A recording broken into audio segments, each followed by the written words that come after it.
ভারত ধীরে ধীরে একের পর এক অসম্ভব কাজকে সম্ভব করে দেখাচ্ছে। আমরা সবাই জানি যে ভারতে সকল ধর্মের মিলন ঘটেছে, আর তার মধ্যে হিন্দু ধর্ম এক প্রধান ধর্ম, যা ধীরে ধীরে শুধু ভারতকে নয় গোটা বিশ্বকে আলোকিত করছে। এবার আরও এক দেশের নাম জুড়ে গেল সেই তালিকায়, যে হিন্দু ধর্মের মাধ্যমে নিজের জীবনকে পরিবর্তিত করতে চলেছে। এই দেশের নাম হলো সুরিনাম।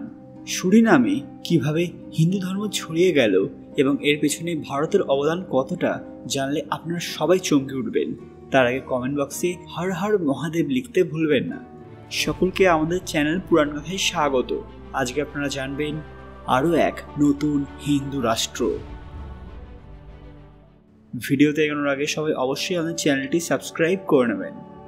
সুরিনামে হিন্দু ধর্মের ইতিহাস ঔপনিবেশিক যুগে শুরু হয়, যখন ভারতীয় চুক্তিভিত্তিক শ্রমিকেরা 1873 থেকে 1916 সালের মধ্যে ডাচ গায়ানায় আগমন করেন।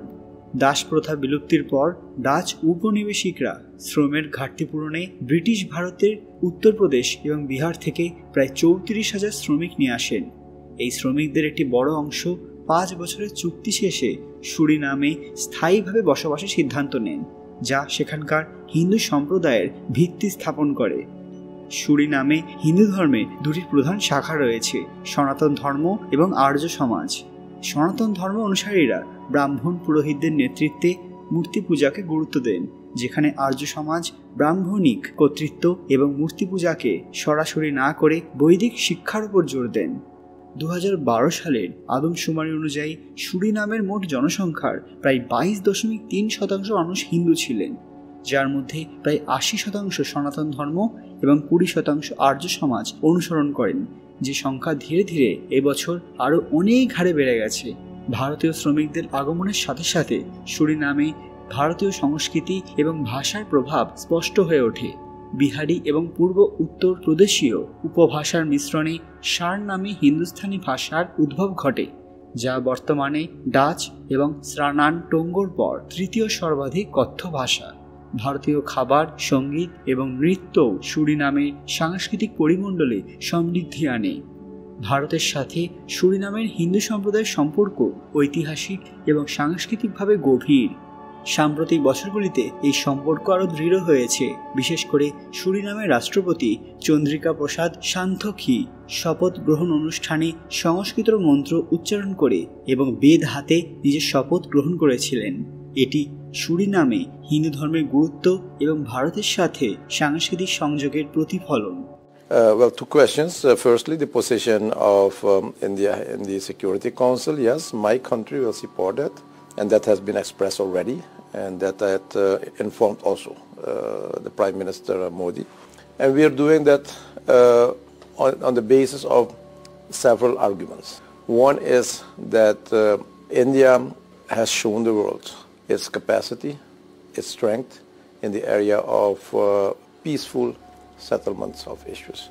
ভবিষ্যতে সুরিনামের হিন্দু সম্প্রদায় তাদের ধর্মীয় এবং সাংস্কৃতিক ঐতিহ্য সংরক্ষণ এবং প্রচারের মাধ্যমে জাতীয় পরিচয়ে অবদান রাখতে পারে। সারনামী ভাষা এবং সংস্কৃতির সংরক্ষণ, হিন্দু ধর্মীয় উৎসব উদযাপন এবং ভারতের সাথে সাংস্কৃতিক বিনিময় এই সম্প্রদায়ের স্থায়িত্ব এবং বিকাশে সহায়ক হবে।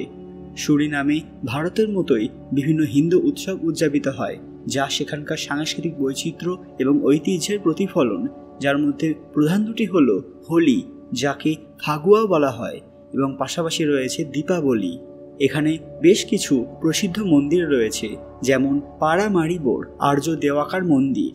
সুরিনামের রাজধানী পারামারিবোতে অবস্থিত এই মন্দিরটি দেশের বৃহত্তম হিন্দু উপাসনালয় হিসেবে পরিচিত।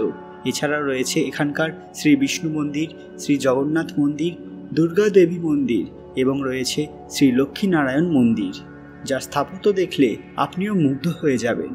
এছাড়াও নিউ নিকেরিতে রয়েছে শ্রী গণেশ মন্দির, যা মার্কেট রোডে অবস্থিত। এই মন্দিরটি ভগবান গণেশকে উৎসর্গিত। এর স্থাপত্যশৈলী এবং ধর্মীয় কার্যক্রম স্থানীয়দের মধ্যে বিশেষভাবে জনপ্রিয়। এই মন্দিরগুলো সুরিনামের হিন্দু সম্প্রদায়ের ধর্মীয় এবং সাংস্কৃতিক জীবনে গুরুত্বপূর্ণ ভূমিকা পালন করে এবং দেশের বহুমাত্রিক সংস্কৃতির প্রতিফলন ঘটায়। আর্য দেওয়াকার মন্দিরটি আর্য সমাজ সম্প্রদায়ের দ্বারা প্রতিষ্ঠিত হয়েছে এবং স্থানীয় হিন্দু সম্প্রদায়ের জন্য একটি গুরুত্বপূর্ণ ধর্মীয় এবং সাংস্কৃতিক কেন্দ্র হিসেবে কাজ করে। বন্ধুরা, আপনারা কি জানতেন যে এই দেশে ছড়িয়ে পড়েছে ভারতের মতোই হিন্দু ধর্মের আলো? যদি জানতেন সেটা অবশ্যই কমেন্টে জানাবেন। আর এই দেশের হিন্দু ধর্ম সম্পর্কে আরও কিছু অজানা তথ্য জানতে আজকের ভিডিওটি লাইক করবেন এবং কমেন্ট বক্সে নিজেদের ইচ্ছে অবশ্যই জানাবেন। তাহলে আমরা এরপর আরও একটি ভিডিও অবশ্যই বানাবো।